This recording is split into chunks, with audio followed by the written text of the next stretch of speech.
Hi, I'm Mike Oglesby, lead developer for the NetApp Data Science Toolkit. And today I'm going to show you how to near instantaneously snapshot a JupyterLab workspace in order to implement dataset and workspace to model traceability for your AI training project. And so I have a JupyterLab workspace here that I provisioned using the NetApp Data Science Toolkit for Kubernetes. And within this workspace, I have my training data, and that's a CSV file here. And I have my Jupyter notebook that contains my training code. And that's this Jupyter notebook here.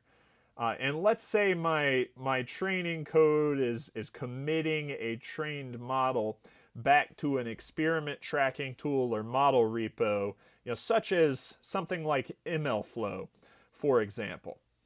And so let's say I'm at a good stopping point with my training operation, and I've run a full training run, and I've saved the experiment details in the model to my experiment tracking tool. And I also want to save off a read-only snapshot or exact copy of my workspace so that I have workspace to training run to model traceability for compliance and reproducibility reasons. So to do this, let's just jump over to the terminal. And all we have to do is run the NetApp Data Science Toolkit's create JupyterLab snapshot operation. And the only argument we have to specify is our workspace name. And the name of the workspace that I'm working in is Mike. So let's go ahead and run this. And it's now saving off a snapshot of our workspace. And you'll see it's already done. And this is going to work exactly the same and take exactly the same amount of time, whether our workspace is 10 gigabytes or hundreds of terabytes. It's an almost instantaneous thin snapshot either way. And you'll see it's printed out our snapshot name here. And we could have specified a custom snapshot name when we ran this operation if we'd wanted to, but I just went with the default name, which is just a timestamp. And so now I can take this snapshot name and I can save it in my model repo or experiment tracking tool as an attribute or tag of the experiment run or the specific model version. And now I have built-in, very quick and simple traceability from my JupyterLab workspace, which contains all of my training code and all of my training data, to my experiment and model in the experiment tracking tool or model repo. So if there are ever any questions about how this model was trained, what data was used to train it, I can always just refer back to this snapshot. And to demonstrate how these snapshots work, let me jump back over to my JupyterLab workspace here.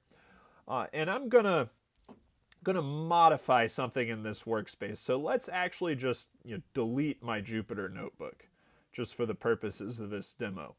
So we'll delete that. And you'll see that Jupyter notebook is gone. And let's jump back over to the terminal. And now let's restore that snapshot that we just created so that we restore the workspace to its exact state at the time that my training run was finished. And we should see that Jupyter notebook come back within the workspace. So all we have to do this is run the restore JupyterLab snapshot operation. And the only argument we have to specify is our snapshot name. And we'll take that snapshot name here and paste it in. And then let's run this. And you'll see it's going to scale our JupyterLab workspace down. It's going to restore the snapshot for the workspace. So it's going to restore the workspace to its exact state at the time that the snapshot was created. And then it's going to scale our JupyterLab workspace deployment back up. And again, this operation is going to take the same exact amount of time, or roughly the same exact amount of time, whether our workspace is 10 gigabytes or hundreds of terabytes. So you'll see it's already done. Our JupyterLab workspace snapshot was successfully restored. So let's jump back over to our workspace. And let's run a refresh. And you'll see that Jupyter Notebook has returned. So our workspace has been restored to its exact state at the time that the snapshot was created, which was right when we finished a training run and we were at a good stopping point.